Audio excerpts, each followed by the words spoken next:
Waiting game. Paypayan mo. Mainit ba? Mainit.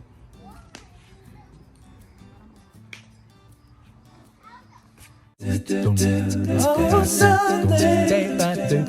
Oh, Monday. Oh, Tuesday. Oh, Wednesday. Ooh, Thursday. Oh. Yung pamaypay. Amazon. Laki ng pamaypay.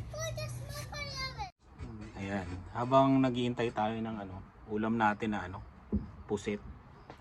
Yung mga nagtatanong sa akin tungkol sa matagal na to matagal na nag-viral to yung scam ba ang Canada. Ayan. Marami na rin nag-vlog na tungkol dito, pero ayun, may nagtanong sa akin mga dalawa.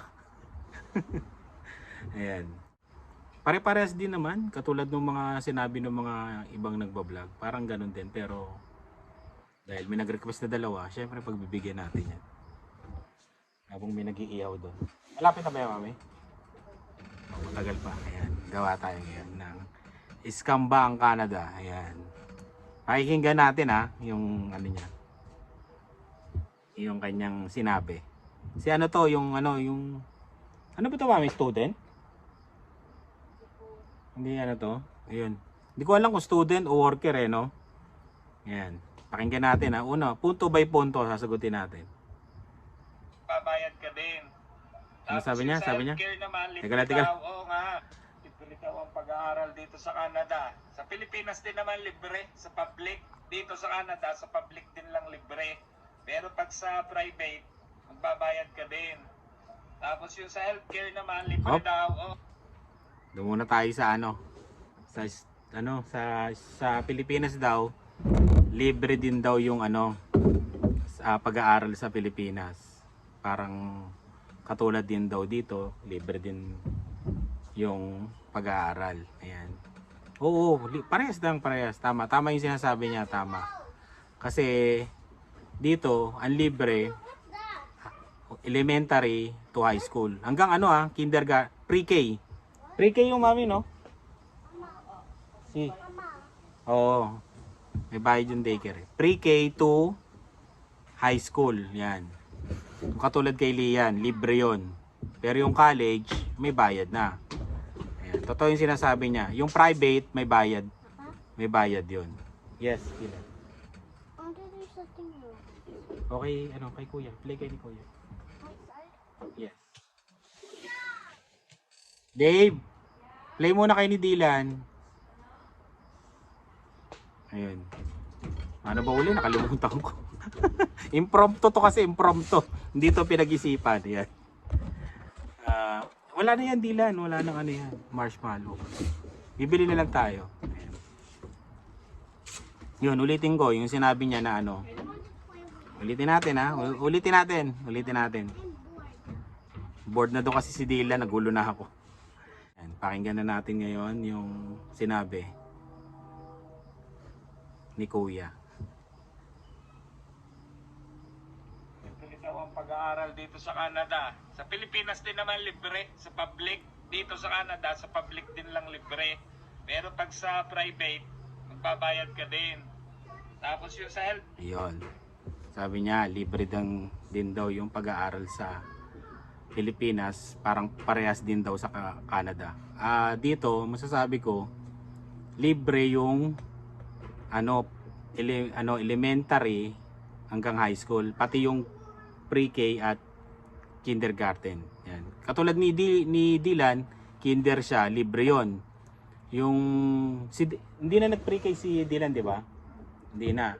Bali si Dave lang nag-pre-K, libre rin yon. Pero yung private, may bayad dito. Ayun. Dalawa kasi yung libre dito, yung public tsaka yung Catholic school. Yun, libre yon. Yung tinatawag nila ditong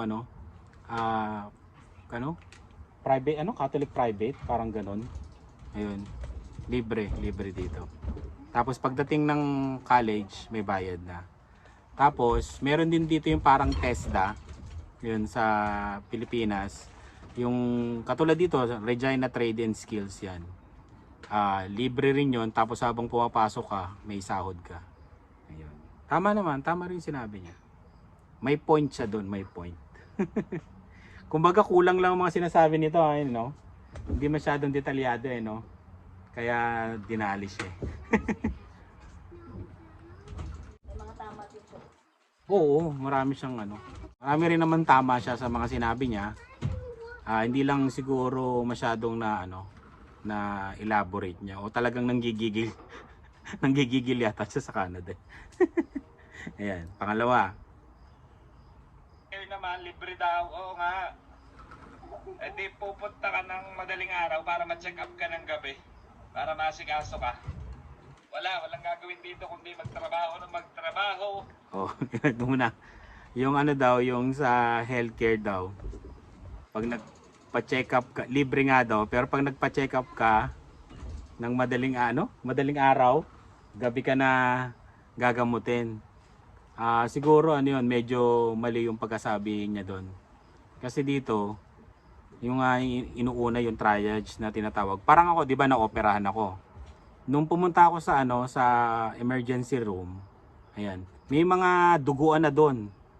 Mga nauna sa akin, siguro may 15 o 20 na yung tao doon na nakita namin. Ayun. Pero ako yung pinaka inuna.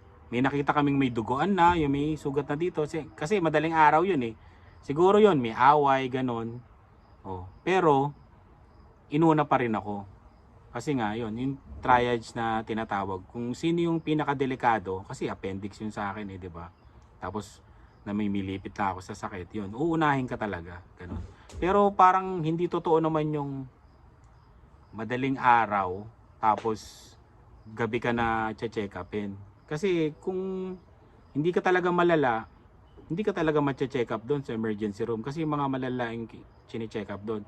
Pagka ganun yung nararamdaman mo, mga sakit ng ulo, sipon, siguro doon na lang sa family doctor mo kung meron ka, o kaya meron naman dito yung walk-in. Try na. Yun, may walk-in naman kasi dito, pwede ka magpa-check up doon. Kung nakita nilang masakit ang ulo mo talaga at delikado ka, kasi checkin naman yung mga vital signs mo doon eh, kung delikado ka talaga, syempre uunahin ka. Ayun. Medyo nanggigil lang doon siya sa healthcare. Pero libre dito, libre. Yung sa akin, nagpa-opera ako, wala akong binayaran kahit piso. Wala ring hiningi sa akin na na parang proof. Ay, may hiningi yung health card lang. Yun lang, check health card mo. Ayan. Pakita mo lang health card mo. Pag hindi mo pa nga dala, okay lang eh. Kasi dati, si Dave din, nung na-aksidente, di ba, nung nag-slide, sa mga previous vlog namin, siguro 2 years yun, no? Tama, 2 years. Nung nag-slide siya, may nakabungguan siya. Ayun. Hindi namin dala yung health card niya, pero pumunta kami dun sa emergency room. Inasikaso naman. Kasi sasabihin mo lang naman yung pangalan. Pero matitrace naman nila yun. Ayan. Pangatlo. Magtrabaho. Pag naging PR ka na, anong meron? Ayun. Yung buhay daw dito, puro magtrabaho na magtrabaho. Oo, parehas din naman kahit sa ibang bansa, 'di ba? Pag pumunta naman tayo sa isang bansa, hindi naman pwede tayo mag-relax doon, 'di ba? Talaga magtatrabaho tayo para sa natin, sa buhay natin, 'di ba? Yung para kumain tayo, may pambayad tayo ng bills, yun. Talaga magtatrabaho ka. Sa Pilipinas, nagtatrabaho rin naman talaga tayo, 'di ba? Ayun. Kung mayaman ka sa Pilipinas, yun, baka hindi ka na masyado magtrabaho doon. Pero dito talaga, tatrabaho ka talaga. Ayun. Parehas lang din sa Pilipinas. Ano, may sasabi ka? Ha? Wala.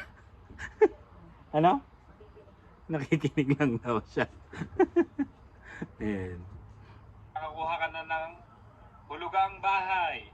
Huhulugan mo hanggang tumanda ka na, ang pahinga mo na ay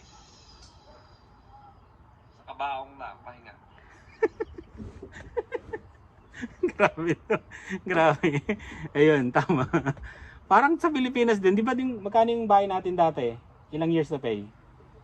25 years to pay. Dito rin, meron din noon. 25 years tsaka 30 years to pay. Parang sa pag-ibig din sa Pilipinas. Ganun din. Ito ang bahay namin, utang din to. inutang namin to, tapos babayaran namin ng 25 years to pay. O, ganun din. Ha? O, kung tinatamad ka na daw magbayad, benta mo. Kung alam mo na mamamatay ka na, Pag mamamatay ka na, ibenta mo na, no? kailangan mo pang bakit kailangan mo pang tayo mamatay ka? Ayun, di ba? Yun, babayaran mo naman talaga yun. Wala naman, may nakita na ba ako nag-cash dito? May nabalitaan na ba tayo? Wala pa kaming nabalitaan dito na nag-cash. Pwera lang yung, meron pala. Kunyari, nasa Toronto sila, no? Yung worth ng bahay nila 1.2 million kasi mahal ang bahay doon, no? Tapos lumipat sila dito sa Regina, ang bahay 600,000. O, di kung magkano yung nakabenta yata yung bahay nila para mga 1 million yata, tapos yung kulang na lang binayaran nila uli doon. Ayun, parang ganun yata ang nangyari. Basta binenta nila yung bahay nila sa Toronto na hinuhulugan nila at malaki yung nakuha nilang bayad doon sa bahay nila. Pumunta dito, kinash yung bahay dito sa Regina. Yun, wala nang bayad, di ba? Yun ang pre-mortgage talaga. Ayun, ganun ang gawin nyo kung gusto nyo. Yung nga lang, syempre maganda yung weather sa Toronto. Syempre, yun lang yung mapagpapalit mo na weather. Dito kasi malamig dito sa amin. Tsaka small city tong sa amin. Doon big city. Ayun, di ba? Kaya yun, mga titimbangin nyo pag nandito kayo. Tsaka yun, ganun talaga. Hulugan mo talagang bahay dito. Yun ang tunay. Yun ang tunay. Talagang tunay yun. Madami akong nakikita ang mga post sa TikTok na nakapunta ng Canada. Ay, kalay napakaganda na. Huwag na tayo magbulahan dito. Ang Canada ay para sa mga hindi pinalad ang buhay sa Pilipinas. Yun, ang totoo. Yun. Marami daw nagpo-post. Yan, yung post, yan. Siyempre, pag gumagala ka, magpo-post ka.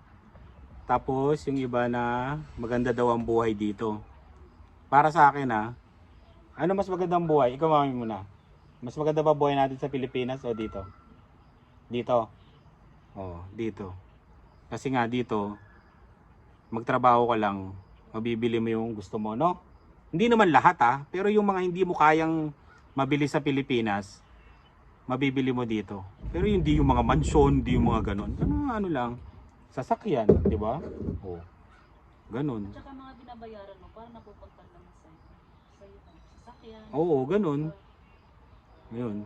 Maganda dito ang pagka yung may family ka, lalo na sa mga bata. Ayan. Maganda kasi yung edukasyon, yun maganda, 'di ba? Tapos dito iniisip mo yung Yung wala namang hold up sa dito sa lugar namin yung cellphone, yung kahit iwagayway mo yung iPhone 14 mo dito, 15, di naman nahablutin, yung ganun. Ito, kahit matanda ka na, matatanggap ka pa rin ang trabaho. Oo. Kahit 60 ka na. Yung mga nagtatanong sa akin na mga matatanda na, sabi nila matanda na daw sila, matatanggap ka pa rin sa trabaho. Kahit 70 ka dito, basta kaya mo pa, tatanggapin ka. Oh, di ba? Gusto mo magtrabaho, di ba? Sa atin sa Pilipinas, di ba? Pagka mo. Meron nga dito, di ba, mga special child, no? Oo, yung mga ganun pa. Yung mga special child, basta yung yung may mga kapansanan, nakakapagtrabaho, di ba, no? Ayun. Pero yung tinatawag na yung maganda, syempre kung papipiliin kami, syempre maganda sa Pilipinas, basta may pera ka. Yun naman talaga wag na tayo magbulaan doon, di ba? Kailangan talaga ng pera sa Pilipinas. Yun ang talagang doon, real talk. Kasi kaya ka nga pumunta dito. Yung sinabi niya, yung yung mga hindi pinalad sa Pilipinas, yun yung pumunta dito sa Canada. Yun yung pupunta. Nakaka-open naman dun sa mga ibang sa mga professional na okay na yung buhay nila sa Pilipinas. Siguro kaya sila pumunta dito dahil gusto nila yung yung ibang buhay, iba yung hindi naman natin sabihin na yung medyo tahimik, yung ganyan, yung traffic, 'di ba? Yung ganoon, yung para sa mga anak nila, yung ganoon. 'Di ba? Kaya talagang magsisimula ka lang dito pagka unang dating mo. Syempre, ganoon naman talaga dito. Kasi yung mga doktor talaga magsisimula dito, abogado, engineer, magsisimula ka sa una bago mo makuha yung posisyon mo. Yun lang talaga ang mahirap doon. Ayun. Yun lang. Parang gigil na gigil siya sa Canada, no? Ano kaya nangyari sa kanya? Susunod. Na pag nakapunta sila dito, ayun, gaganda ang buhay nila kahit papaano. Pero trabaho ng trabaho dito, trabaho. Kahirapan dito. Hindi maganda dito, walang maganda dito. Siguro maganda dun sa iba na, yun nga, hindi pinalad ang buhay sa Pilipinas. Kahit tingnan nyo lahat na istorya nila, ganun. Karamihan, ganun. Hindi ko naman nila lahat, pero ganun. Oh, yun daw. May point din sa doon, no? Kasi nga talagang kaya ka nga mag-a-abroad para umayos yung buhay mo, di ba? Kasi nga hindi mo makuha sa Pilipinas. Marami kasing competition sa atin.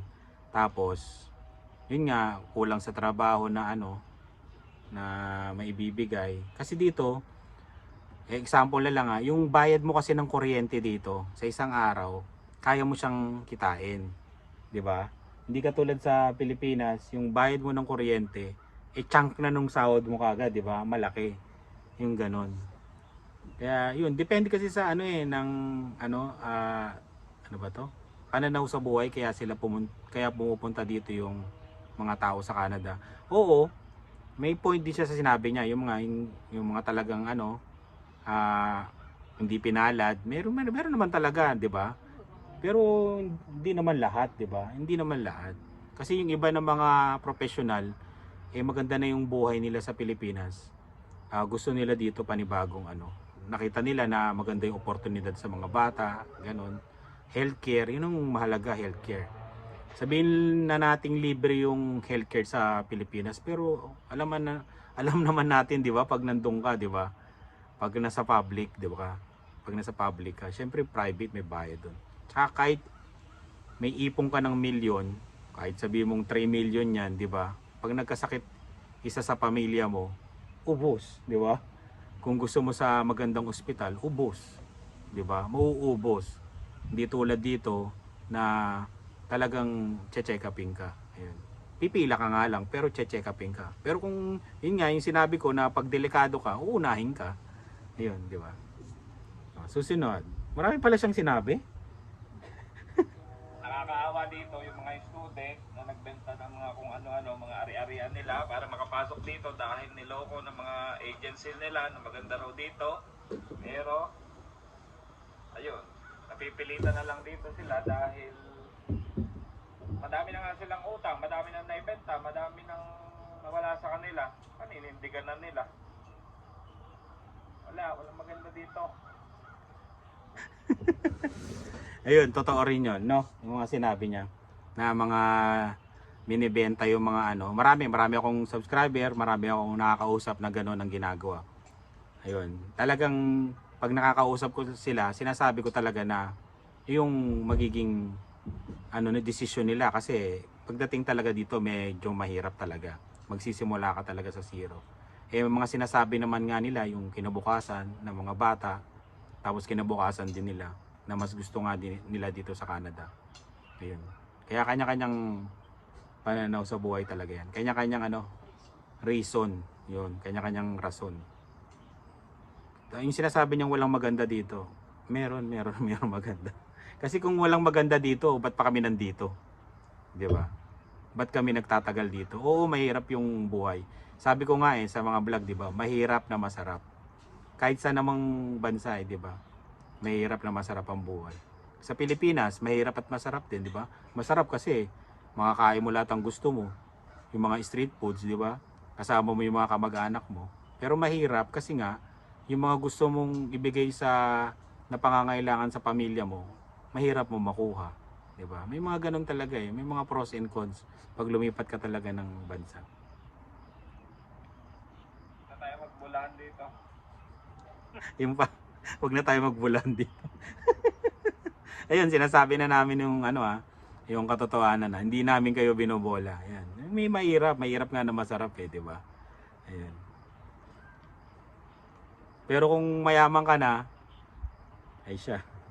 Ibang usapan na yun. Yung mayaman na mayaman. Ang daming iyakin, ang daming umiyak sa video ko. Pero totoo naman yun. Hindi lang matanggap nung iba. Tinatamaan siguro dahil sila yung mga hindi pinalad sa Pilipinas na sobrang yayabang nung napapunta dito. Makikipaggigilan pa eh. Huwag na akong pagyayabangin ninyo. Gusto po naman. Huwag nyo na akong bulahin. Huwag na kayong manghikayat pa ng mga ibang taong maloloko dito. Lalo na sa mga student. Huwag na kayong manloko. Nakakaawa sila. Ayun. Yung mga taga yung mga nanggigigil daw sa kanya. Kasi Baka international student siya na local lang din siya. hindi nga siguro mayaman to sa Pilipinas, mami. Paka international student to.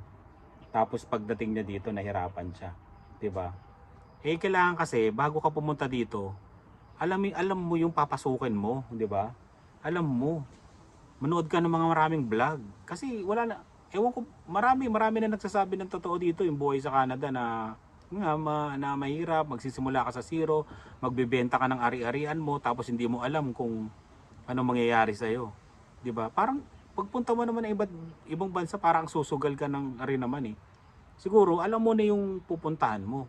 Siguro siya hindi niya alam, no? Wag na daw makipagdigilan kasi nga daw mga hindi pinalad sa Pilipinas. Ayun. Hindi naman lahat, pero syempre, may mga point kasi siya na sinasabi na tama at meron din yung pinagdidiinan niya na pangit dito na medyo mali naman. No, medyo mali naman yung sinasabi niya na na walang maganda dito. Tsaka sa mga professional na nandito. Hindi. Mga professional sa Pinas na nandito. Kasi sabi niya yung mga hindi lang. Hindi daw pinalad, 'di ba? Kumbaga, walang angat sa buhay yung na professional sila, 'di ba? Yung ganon. Hindi. Malamang may mga reason yon. Iniisip nila siguro healthcare, para sa kanila, kung magkasakit sila, tahimik na buhay, di ba, no? Traffic, marami. Tapos edukasyon ng mga bata, ayaw ng hold up.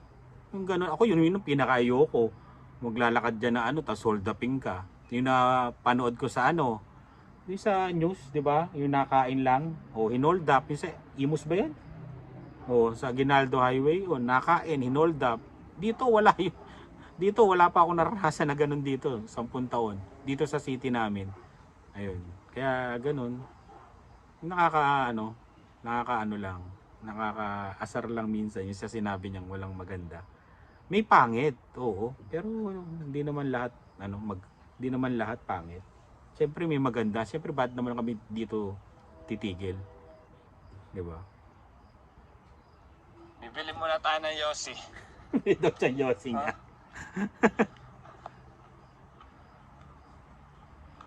Kung malumbaba ka, iniisip mo. Malumbaba na.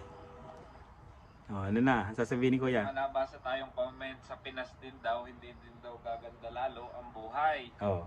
Kaya nga ganun ang post ko. Kung hindi maganda ang buhay mo sa Pinas, pumunta ka ng Canada. Dahil ang Canada nga ay para sa hindi pinalad ang buhay dyan sa Pinas. Yung video ko na yon para yun sa mga papetero na sa atin, yung okay na ang business, okay na ang tayo nila doon, na wag na silang pupunta dito dahil magsisisi lang sila. Sa mga student naman, nasa sa inyo naman yan, pero at least magdala kayo ng 2 million pesos to 3 million pesos para makasurvive kayo dito. Dahil mahirap maghanap ng trabaho dito kapag student ka. Ang hinahanap ng mga employer is full-time. Mahirap pag part-time lang, wala kang makikita. May makikita pero bihira lang, marami kang kakompetensya. Marami akong kakilala, nagkakas-jobs na ngayon. Pumapasok dyan, sa school dyan, sa pansyo. Sa Western. Bawal yung ginagawa nila kasi nga wala silang makitang trabaho. Yun. Yung sinasabi niyang yung pag maganda na ang buhay mo, no? Tama naman siya. Dun sa para sa akin ako, yan. kung maganda na yung buhay mo at nabibigay mo naman lahat ng pangangailangan ng pamilya mo, sa Pilipinas na lang din ako. Pero yung mga yun naman, kaya gustong pumunta dito, may rason din yun, di ba? Baka gusto nilang maiba naman yung buhay nila. Siguro, nagsawa na sa negosyo, di ba? Hindi natin kasi alam kanya-kanyang rason di ba? Gusto nila ibang environment, gusto nila para sa mga anak nila, ganun. Yun nga, yung safety, di ba? Minsan, hindi yung lagi sila nag-aalala pag sa gabi, yung ganun. Dito rin naman, delikado, pero depende kasi sa city na pupunta mo, depende. Meron din talagang may maraming makukulit dito sa Canada. Ayan, pipili ka rin ng lugar ng titirahan nyo. Yun ang totoo. Pipili ka ng lugar. Tapos yung mga international student daw na hindi makahanap ng trabaho, depende na rin siguro sa city. Sa ano yata sila Ontario medyo matindi ang competition doon. Ang daming student doon, kaya medyo mahihirapan ka. Kaya kung magi-student kayo, pili kayo ng medyo maluwag pang probinsya. Huwag na doon magsiksikan doon sa talagang crowded. Talagang medyo mahihirapan kayo maghanap ng trabaho. Parang sila Joanne, Regina na to dumating sila winter. Medyo nahirapan sila doon. 1 buwan silang hindi nakahanap ng trabaho. Kaya yung proof of funds, totoong proof of funds yun, magagamit mo yun. Kasi pag hindi ka nga nakahanap ng trabaho, di ba? Kailangan mo talaga yun. Yun. Tapos after a month, nakahanap na sila. Yun. Tapos yung sinasabi niya nga, full time lang ang hinahanap, depende talaga sa lugar. Pagka nagkaparehas kayong puro student doon, talagang hindi ka makakahanap. Ayun. Tapos yung cash job na sinasabi, yun, bawal yun. Kaya huwag kayong pahuhuli kung gagawin nyo yun. Madadali yung nyo, status nyo dito.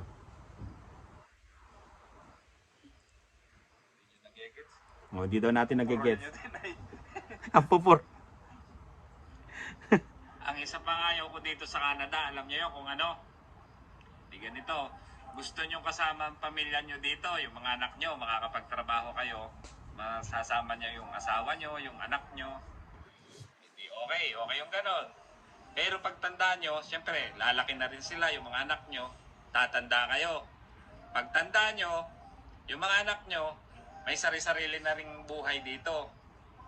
Kailangan na rin nila magbayad ng mga bahay, ng mga rent nila, ng mga sasakyan. Paano nila mababayaran yon? Magtatrabaho sila. Matanda na nga kayo. Anong gagawin sa inyo? Dadalhin kayo sa mga home care. Sa mga home for the aged. Tapos bibisitahin lang kayo tuwing linggo o kaya Sabado. Gusto nyo yun? Sige, punta kayo ng Canada kung gusto nyo yun. Ayun, totoo yun. Totoo yung sinabi niya na pagka matanda dito, dinadala talaga doon. Ayan. Pero kami naman nila, na pag-usapan na namin yan. Hindi na namin hahayaan yung sarili namin na dalhin doon. Kahit sa Pilipinas, may napapanood naman ako, iniiwan ng mga... Oo, pero kami, Siguro sa... uuwi kami ng Pilipinas, no? Pag yung sobrang tanda na. Doon na kami sa Pilipinas magtanim-tanim. Kasi doon sa Pilipinas, magagawa mo naman din ang gusto mo pag may pension ka, 'di ba? Tapos bisibisita na lang dito kung kaya. Pero totoo yung sinabi niya talaga, yung mga iba dito talagang dinadala yung magulang sa home for the aged. Agent, yun. Dinadala doon sa mga care home. Ayan. No, totoo yung sinasabi niya. Kaya syempre gawa ka na ng paraan para hindi mangyari sa iyo 'yon, 'di ba? Kaya 'yun. Tsaka depende na rin siguro sa pagpapalaki ng mga anak mo, no? Ayun, basta Sa ano lang sa pamilya, depende. Pero kami kung ayaw kaming alagaan, sana naman hindi, uwi kami ng Pilipinas. Doon kami magre-retire pag matanda na. Pero pagka kaya pa, pabalik-balik na lang dito. Para sa Canada lovers dyan, kumusta na kayo? Talagang hinahamon niya. Napag-isip-isip nyo na ba ang aking sinasabi? Marami siyang sinabi Ayun kasi. naman is nagpapaalala lang. Ayan, tama rin naman yun. Tama yun, tama. May mga point kasi siya eh. Para doon sa mga hindi nakakaalam dito, syempre binibigyan natin ng idea. Pero yung Baka kasi kung ano-anong gawin nila, kung magsangla pa sila, magbenta pa sila ng kung ano-ano. yan. Kala kasi nila maganda dito pero hindi. Yung mga content creator na gumagawa na ginagawang paradise ang Canada, ano yung mga yan? Negosyo nila yan. Dahil may mga contact sila ng mga agency. Siyempre, may magme-message sa kanila ng mga viewers nila dahil napakaganda ng Canada. Sir, paano ba makapunta dito? Ganyan, ganito. Ay, ganito lang. May message na yan, yung ano niya, yung agency na contact. May commission na sila dyan. Wala naman silang pakialam dyan sa mga pupunta dito kung ano mangyari sa buhay nila dito. Yun lang yun. Huwag kayong maniwala dyan sa mga content creator na ano sa mga nagsasabi na maganda ang Canada. Huwag kayong maniwala. Ayan, yung mga content creator daw. Parang tayo yun ah. Pero wala pang kumakausap sa akin ng mga school, ng mga agency. Kung meron man, nung napapanood nyo ako, kausapin nyo ako ngayon. Pwede tayo mag-uusap tungkol dyan. Ayan. Ano ba yun? Ano daw? Pinapaganda lang yung ano, Canada. Sinasabi naman namin na mahirap na masarap, di ba? Kasi nga, pinagdidiinan niya lagi mami yung ano, nagbebenta. Kasi nga ibebenta mo, di ba?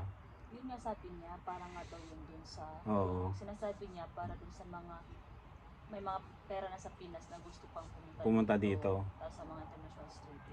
Kaya yun. Kaya nga marami nga siyang tama dun sa sinabi. Oo. Marami rin siyang tama talaga. Pero may ang mali lang kasi sa kanya, yung may mga ibang pinagdidiinan niya. Yung kasi yung hindi pinagpalad. Oo, yung hindi sinuwerte sa Pilipinas, yung pangit yung Canada, yung puro trabaho yung Canada, ano pa ba? Basta ganun. Oo, pare-parehas lang naman kasi. Yun lang yung ano. Kasi pagdating mo dito, kung ano gagawin mo sa buhay. O kung anong gagawin mo. Gusto mong magtrabaho na magtrabaho. Eh di wag kang bumili ng mahal na bahay. Oh. Oo. Sa budget mo, kung ano yung kaya mo lang gastusin, yung kaya lang ng sahod mo, yun lang yung gastusin mo. Kasi pag ano ka, inangat mo yung hindi kaya ng budget mo, ay magtatrabaho ka talaga na magtatrabaho. Ganun yun. Katulad nito, bago namin binili tong bahay na to, ayan, pinag-isipan namin ni Lani, na-approve kami sa yung malaking presyo ng bahay.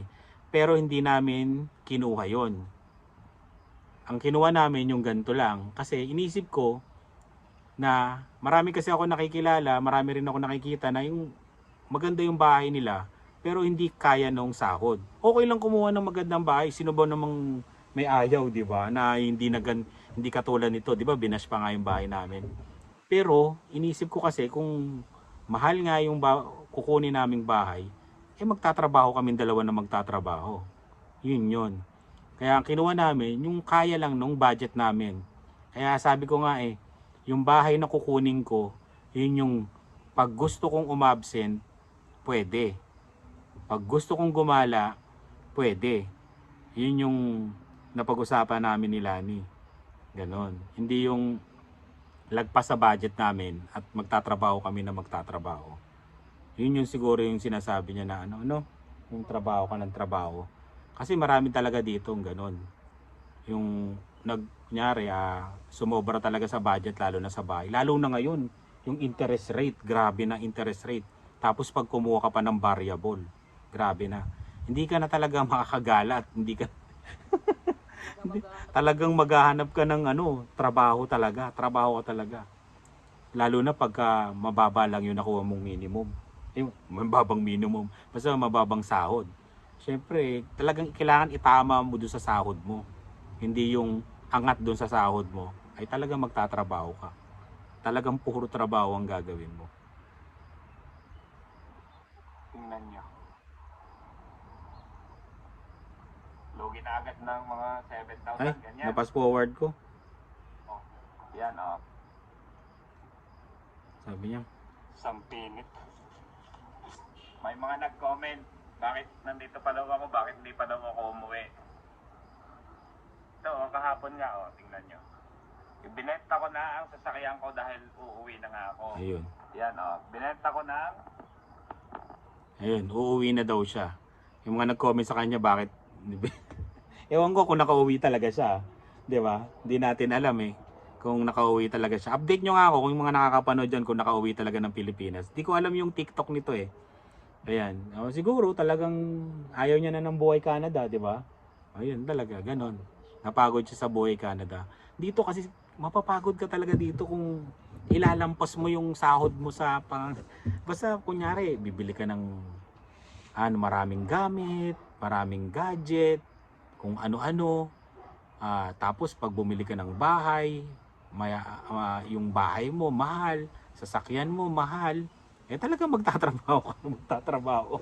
Walang mapapagod ka talaga, wala na talagang pahinga yun. Saka yung stress. Oo, yung stress, malamang na stress to no. Yung stress, kahit kami na stress din naman kami. At hindi naman namin sasabihin na wala kaming utang. May utang kami, ito nga bahay. Utang, di ba? Ayun, sa susunod na vlog sasabihin namin. Baon kami sa utang sa bahay, sa sasakyan. Baon kami kasi nga puro utang 'yan, sasakyan tsaka bahay, di ba? Magtatrabaho ka talaga, pambayad ng mga bills, ganoon, sa bahay, sa sasakyan. Ayun. Napagod siya, no? Na-stress kasi matindi rin kasi ang stress dito. Pag puro trabaho ka, talaga malulungkot ka kasi pagod ka na. Alam mo yung pag uwi mo ng gabi tapos gigising ka uli ng madaling araw para magtrabaho. 'Di ba? Yung ganoon. Kaya tingnan nyo kami. Ganito lang. Kahit binash kami na ganito yung bahay na kinuha namin, na bulok, okay lang. Kasi kahit hindi ako masyadong maghanap ng overtime o ibang trabaho, kaya namin. 'Di ba? Yun, ganun. Sila ni rin, ganun. Kaya, yun. Hindi na namin sinasabi na magaling kami. Pero, inina lang namin. Inayon lang, no? Inayon lang namin yung kita namin sa kakayanan namin. Ayun. Umiyak na yung aso. Ayun, yun, grabe nga ba na nito? Mahaba itong vlog na to. Ayun, yan. Sa mga nagre-request na dalawa, ayan, nasagot na namin yung tanong nyo na kung yung opinion din namin. Ayan. Kaya, yun. Salamat at tumatahol na yung aso. Papasok na rin kami, kakain na kami.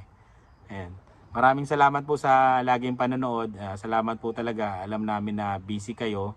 Ayan, salamat talaga at sa time na binibigay nyo sa panonood ng mga vlogs namin. Ayan. Kahit may nagme-message na boring daw. Boring Diba? pero nanonood.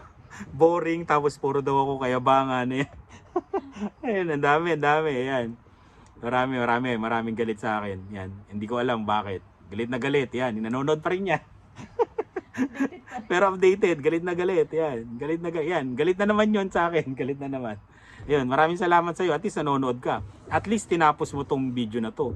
Yung pang mga galit na yon, yun yung tumatapos ng video, no? Kaya maraming salamat sa iyo. Yan. Sa inyo. Yan. Marami na kayo eh.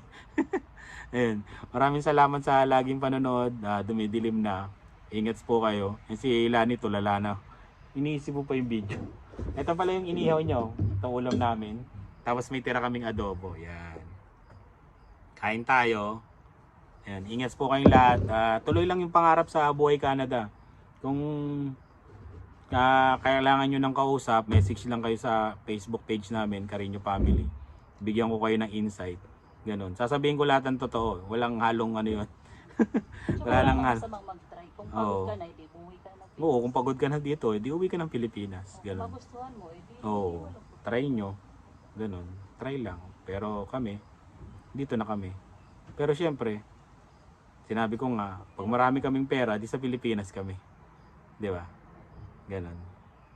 Yun lang. Inisip lang namin yung yung kinabukasan ng mga bata. Kasi dito, hindi sila magiging talo eh. May oportunidad talaga sila dito. Maganda yung oportunidad nila dito. Kaya yun. Kasi sa Pilipinas, naalala ko nga, di ba? Humaba na naman. Nakagraduate ka nga ng college. Pagkatapos ng college, ang tatanungin naman kung saan ka graduate na school. Di ba? Yung gano'n. Sobrang dami mong confidence yun. Dito kahit ayaw nila mag-college dito, kahit hindi naman sa napariwara yung kahit ayaw nila mag-college, may mapapasukan silang trabaho dito, di ba? Maraming papasukan sila dito. Kaya mabubuhay sila. Kahit no experience dito, tatanggapin. Yun. Kaya yun, mahaba na. Pasensya na, mahaba itong vlog na to. Yun. Maraming salamat ulit sa panonood. Yan. Madilim na, hindi nyo na siguro ako nakikita. Ingat kayong lahat. Bye! Salamat sa panonood.